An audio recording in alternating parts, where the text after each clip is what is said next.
9월 30일 월요일 하나님 말씀 느헤미야 13장 23절에서 31절까지입니다. 함께 교독하겠습니다.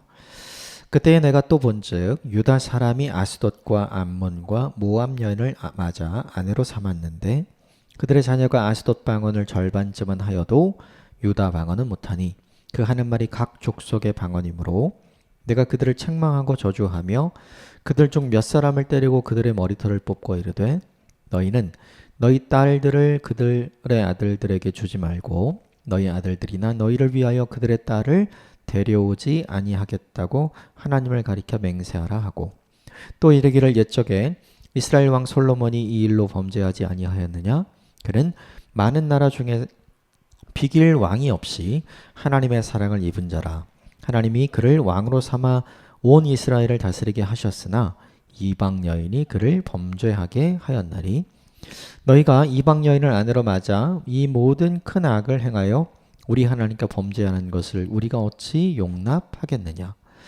대제사장 엘리야십의 손자 요야다의 아들 하나가 호론 사람 산발랏의 사위가 되었으므로 내가 쫓아내어 나를 떠나게 하였느니라. 내 하나님이여 그들이 제사장의 직분을 더럽히고 제사장의 직분과 레위 사람에 대한 언약을 어겼사오니 그들을 기억하옵소서. 내가 이와 같이 그들에게 이방 사람을 떠나게 하여 그들을 깨끗하게 하고 또 제사장과 레위 사람의 반열을 세워 각각 자기의 일을 맡게 하고 또 정한 기한에 나무와 처음 익은 것을 드리게 하였사오니 내 하나님이여 나를 기억하사 복을 주옵소서.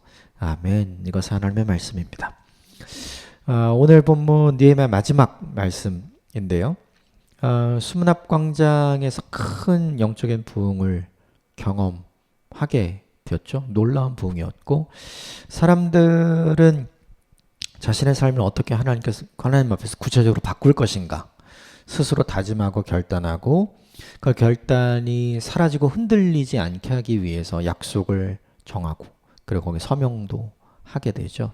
구체적으로 내가 끊어야 될 것이 무엇인지 그리고 내가 붙들어야 될 것이 무엇인지 그리고 무엇보다 구체적으로 내가 실천해야 될 것이 무엇인지 이런 걸 다 사람들이 알고 기록했어요. 그리고 그대로 실천하는 놀라운 일이 생겼죠.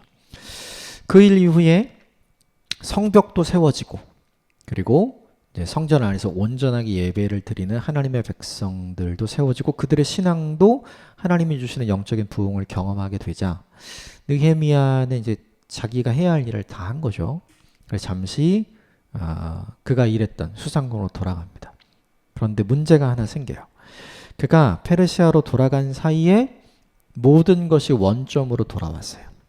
그 기간이 얼마인지를 정확하게 밝히지는 않지만 느헤미야가 예루살렘에서 페르시아로 가고 그리고 페르시아에서 예루살렘으로 다시 온 그 기간 동안에 어떤 일이 벌어지냐면 대제사장들이 다 타락합니다. 그들뿐만 아니라 백성들이 다시 타락하고 레위인이 생활고를 맞아요. 사람들이 마땅히 레위 사람들 성전 봉사자들을 섬겨야 되는데 그렇지 않았기 때문에 성전 봉사자들이 이렇게 해서는 굶어 죽겠다 생각하면서 다 흩어지는 일이 생기는 거죠. 안식일 예배 규정이 다 사라졌어요.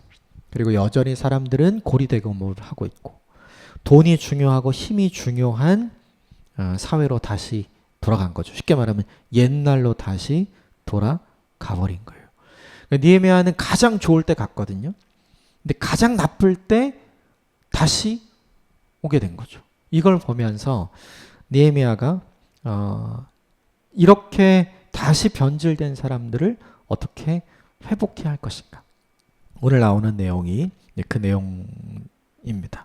크게 두 가지 정도만 저희가 좀 살펴서 본문 보고요. 우리에게 좀 적용해 보도록 하겠습니다. 사람들은 이렇게 다짐하고 결정했어요. 우리가 국제결혼 안 하겠습니다.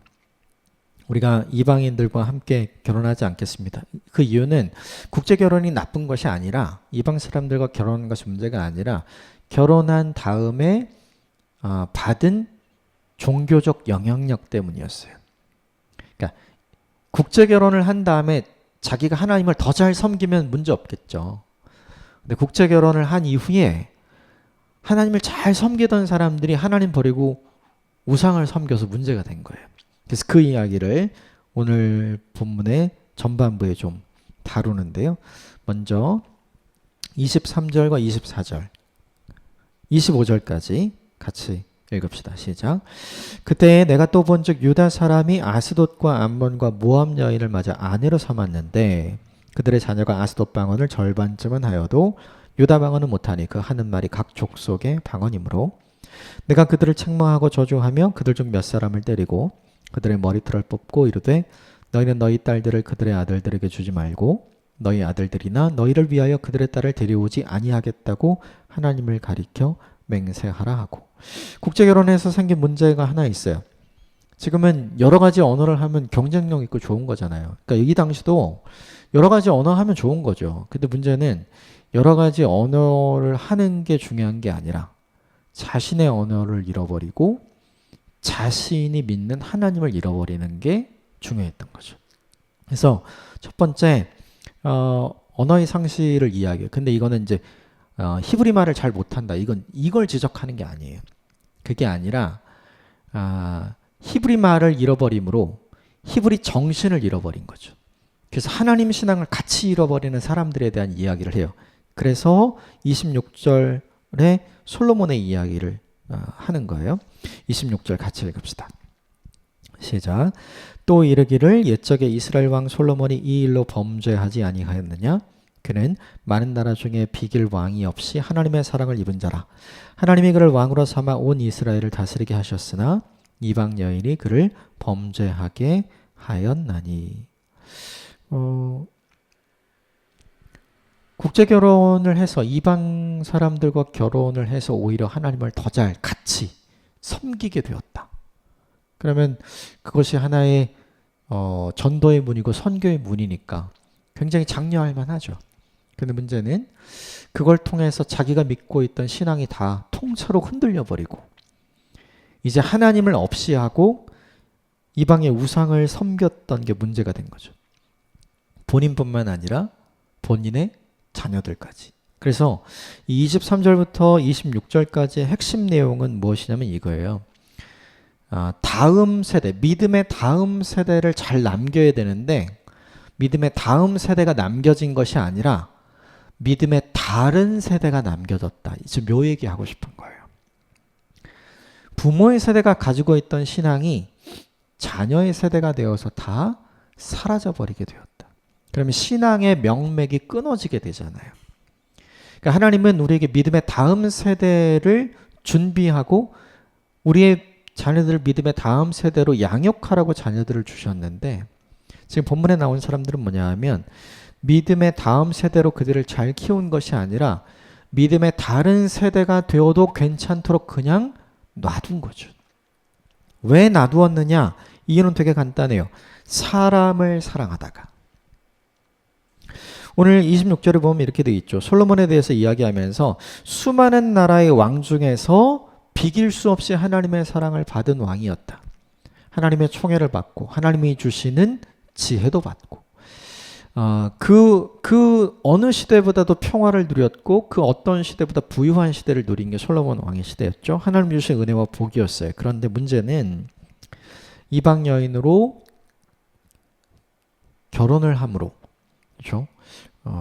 처첩이 1000명이었잖아요. 네.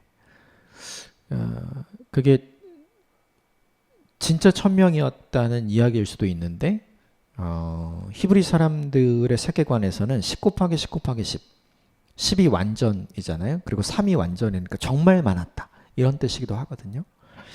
그러니까 이방 여인들과 결혼을 하면서 정치적으로 평화를 얻었을지는 모르지만 나중에 솔로몬은 하나님을 믿는 신앙을 잃어버리고 우상에 빠진 사람이 되어 버린 거죠. 솔로몬 자신도 믿음의 세대가 된 게 아니라 믿음을 잃어버린 세대가 됐고 솔로몬의 자녀들은 말할 것도 없이 믿음의 다음 세대가 아니라 믿음의 다른 세대가 된 걸 지금 여기서 강조해서 보여주는 거예요. 이유는 사람 사랑하다가 하나님을 놓친 거죠. 이 본문에 의하면 사랑하기 때문에 우상숭배에 동참해달라는 이방 아내들의 요구를 솔로몬이 거절하지 못한 거예요. 그건 아니야. 너희들이 하나님을 섬겨야 돼. 이렇게 얘기하지 못한 거죠. 그 사람 사랑하다가 우리를 사랑하시는 하나님을 완전히 놓쳐버린 거예요. 이런 일이 우리에게 굉장히 많아요. 너무나 많습니다. 사람과 평화하려다가 그 사람과 잘 지내려다가 하나님과 불화하고 하나님과 잘못 지내는 사람이 얼마나 많은지 몰라요. 그 사람과 좋은 관계를 유지하려다가 하나님과 관계가 굉장히 멀어지는 수많은 사람들이 양산되는 게 오늘 우리 시대에도 여전히 일어나는 일이죠. 이 본문의 내용은 사실은 지금도 계속해서 일어나고 있는 일이죠. 우선순위가 무엇인가? 하나님이 우리에게 바라시는 우선순위가 무엇인지를 곰곰이 생각해 봐야 합니다. 사랑, 그게 왜 나쁜 거예요? 좋은 거죠. 특히나 이방인들을 사랑하고 또 그들을 사랑해서 가족을 이루고 그들을 하나님 믿는 사람으로 만드는, 내가 선교의 문이 되고 전도의 문이 되는 거, 이거 얼마나 좋은 거예요. 그런데 오늘 본문은 뭘 보여주냐면 그렇게 뜻대로 되지 않은 상황을 보여준 거죠. 그렇게 되지 않았는데 그것을 그냥 놔둔 사람들이 얼마나 많았는지를 보여주는 거예요. 여러분, 기억해야 합니다. 사람도 중요하지만 우리에게 하나님은 더 중요해요. 그래서 이거 놓치면 안 돼요. 사람 사랑하다가 하나님 놓쳐버리면 안 되고, 사람과 잘 지내다가 하나님 놓쳐버리면 안 돼요. 이 실수를 절대로 반복해서는 안 되는 거죠. 하나님은 나를 통해 믿음의 세대가 아름답게 세워지기를 원하지, 나를 통해 믿음의 다른 세대가 세워지기를 원하시진 않거든요. 이걸 기억하셔야 합니다. 또 한 가지는 28절부터 등장하는데 대제사장 가문의 타락이 나오죠. 28절만 같이 볼까요? 28절 시작.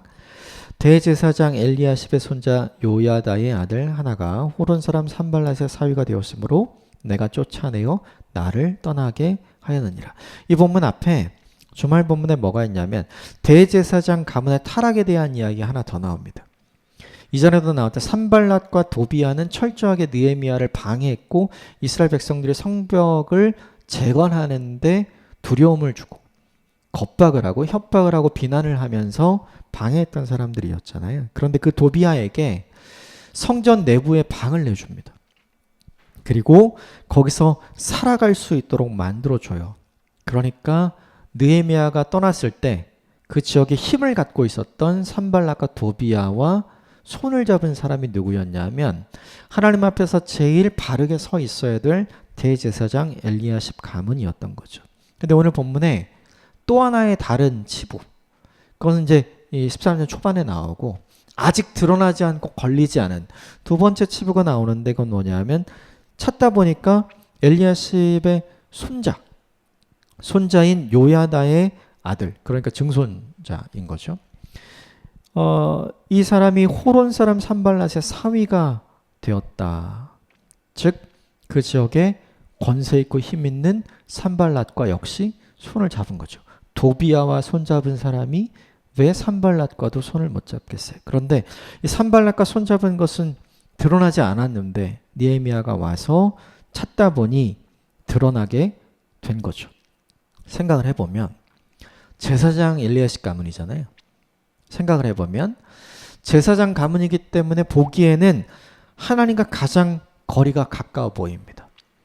그리고 사람들에게 가장 존경받는 위치에 있었고, 그리고 예배가 예배될 수 있게, 제사가 제사될 수 있게 가장 중요한 역할을 하는 핵심 인물이었어요. 너무 중요한 사람이었어요. 그런데 하나님과 가장 가까워 보이고 하나님 앞에서 너무 중요한 사람 같은데 그의 삶은 하나님과 가장 먼 삶이었어요.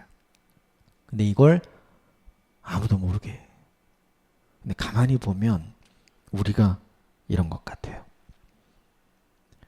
우리도 엘리야십 가문에 있었던 사람들과 똑같지 않나 생각을 해요. 아직 걸리지 않았을 뿐이지 우리도 다 걸리면 이런 부분이 있지 않은가. 하나님과 가까워 보이는데 사실은 굉장히 먼 사람. 하나님께 중요한 사람인 것 같은데 하나님을 중요하게 여기지 않는 사람이 바로 우리의 모습은 아닌가. 사람들은 다 다짐하고 결정을 했어요. 내가 절교하고 내가 이제 다 끊겠습니다. 관계를 정리하겠습니다. 정리 못했어요. 내가 이제는 하나님을 기준으로 살겠습니다. 내가 원하고 내가 편한 대로 사는 것이 아니라 내 기준으로 사는 것이 아니라 하나님 기준으로 살겠습니다. 수문학방장에서 영적인 부흥을 경험하고 그렇게 다짐하고 결정했어요.